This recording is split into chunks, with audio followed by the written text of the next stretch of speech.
किसान आंदोलन में सर आप बहुत ज़्यादा सक्रिय थे, लेकिन सर किसान आंदोलन का सर असर यूपी में सर दिखा नहीं। आप मैं हैरान हूँ कि आपको दिखा नहीं।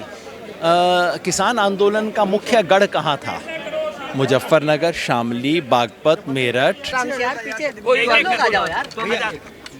माफ कीजिए, गलती हमारी है।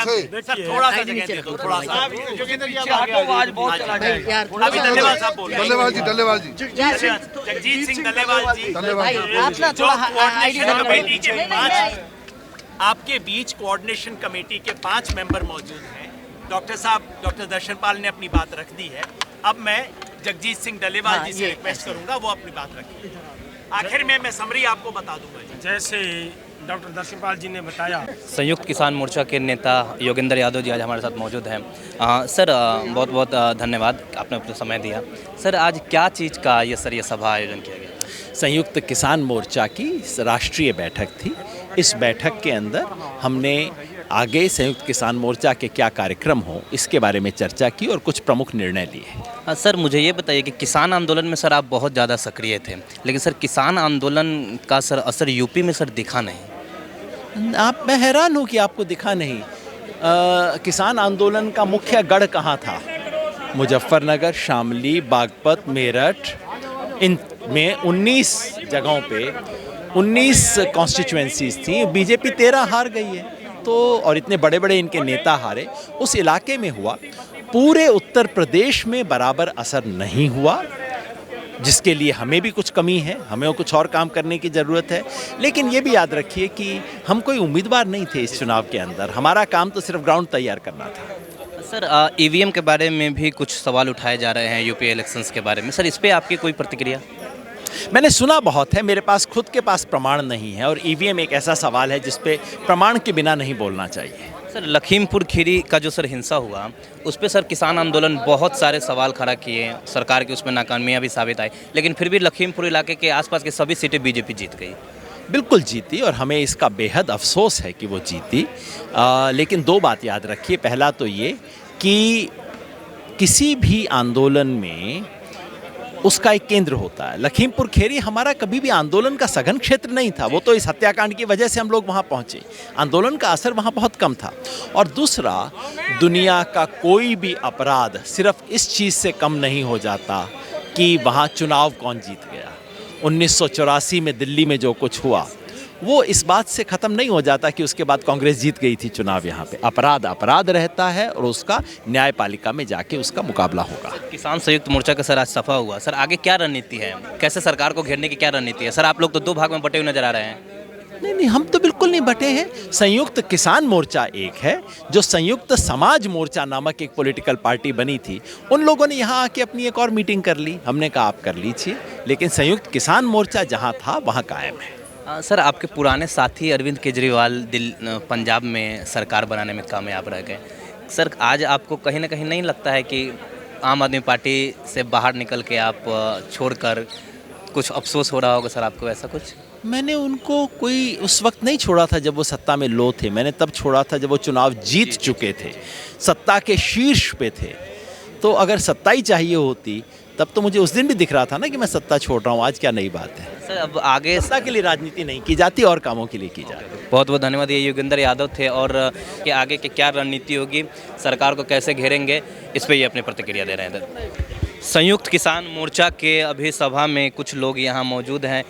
क्या चीज़ का प्रदर्शन कर रहे हैं आप? ये लगातार जो है संयुक्त किसान मोर्चा जो चला गया था, अभी हम एमएसपी की याद दिला रहे थे, एमएसपी रह गया। अभी बहुत बढ़िया स्टेप हुआ है कि एमएसपी की याद आई है और एमएसपी के जो स्थगित हुआ था आंदोलन वो दोबारा से चालू हो गया है। किसान की, एमएसपी की और जो अधूरी रह गई मांगे थी वो सभी पूरी होंगी। इसी आशा में हम खुश हैं कि वो सब मांगे उठाई गई। हम लगातार आंदोलन में रहे, वो सब किसान हैं। आप लोग किसान संयुक्त मोर्चा के कार्यकर्ता है या किसान समाज मोर्चा के कार्यकर्ता? नहीं, समाज मोर्चा से हम किसी भी पॉलिटिकल उसको समर्थन नहीं देते और ना ही हम ये चाहते हैं कि कोई भी मोर्चा जो है किसान के नाम पे राजनीति करे। जो राजनीति पार्टियां हैं वो सीधे सीधे राजनीति करें, ठीक है, लेकिन किसानों का नाम लेकर कोई राजनीति ना करे, ऐसे इसके पक्ष में नहीं है। आप कह रहे हैं अखिल हरियाणा न्यूनतम समर्थन मूल्य संघर्ष समिति हरियाणा, हमारी जो मेन डिमांड थी आंदोलन से पहले भी किसान की डिमांड थी एमएसपी कानून मिले।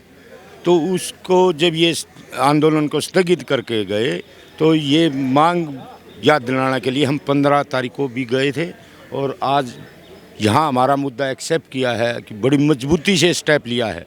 इसके लिए हम नेताओं का भी धन्यवाद करेंगे। आप लोग की ये जो एमएसपी गारंटी कानून बनाओ की मांग किससे मांग कर रहे हैं? सरकार से, कहाँ की सरकार से? केंद्र सरकार। केंद्र सरकार से मांग कर रहे हैं। केंद्र सरकार है जो, क्योंकि ये केंद्र सरकार ने अपनी नीतियों के कारण, बुरी नीतियों के कारण देश के किसानों के जीवन है जो उसके स्तर को नीचे गिरा दिया है। और एमएसपी है जो पूरे देश के किसानों और मजदूरों का उत्थान का एकमात्र एक जरिया है और वो चाबी ही जंजीरों को खोल सकते हैं जो सरकार की नीतियों से हमारे को जकड़ दिया गया है। एमएसपी कानून सरकार की तरफ से कोई आश्वासन अभी दिया गया है कि नहीं दिया गया? नहीं, सरकार की तरफ से अभी कोई आश्वासन नहीं दिया है। तो आगे हम आंदोलन जारी है। आंदोलन स्थगित किया था, आज भी सिंघू बॉर्डर और टिकरी बॉर्डर पर आंदोलन जारी है। स्थगित हुआ था लेकिन आंदोलन निरंतर जारी है और आगे भी जारी रहेगा। और सरकार के साथ सरकार को चिताया जाएगा कि हमारी एमएसपी की मांग है जो इसको पूरा करो, वरना पूरे देश में, पूरे भारत में आंदोलन होगा। और जिसकी नींव आज डली है, आज के बाद पूरे देश में आंदोलन किया जाएगा एमएसपी को लेकर। किसान को जो है न्यूनतम समर्थन मूल्य नहीं दिया जा रहा, जबकि हर एक व्यापारी, हर एक छोटा दुकानदार, हर एक आदमी जो है अपनी जो लागत आय पे कुछ ना कुछ मुनाफा मांगता है और यहाँ पे जो है उसकी जो लागत आय है वो भी नहीं मिल पा रही है, नुकसान का सौदा है। तो इसके लिए जायज़ मांग है और सरकार को सुनना चाहिए। लगातार ये बात उठा रहे हैं। एमएसपी कानून लेके रहेंगे, ये किसान का संकल्प है। संयुक्त किसान मोर्चा के ये कार्यकर्ता लोग हैं और एमएसपी पे कानून की गारंटी मांग रहे हैं सरकार से। बोलिए क्या मांग है सरकार से? सरकार से एमएसपी बिल पास करवाने के मुद्दे हैं, वही मुद्दे आज रखे गए। मैं उनका बड़ा तहे दिल से स्वागत करती हूं। लेकिन मेरा भी एक मुद्दा है। मैं भी किसान महिला मोर्चे की अध्यक्ष हूं, महिला अध्यक्ष हूं।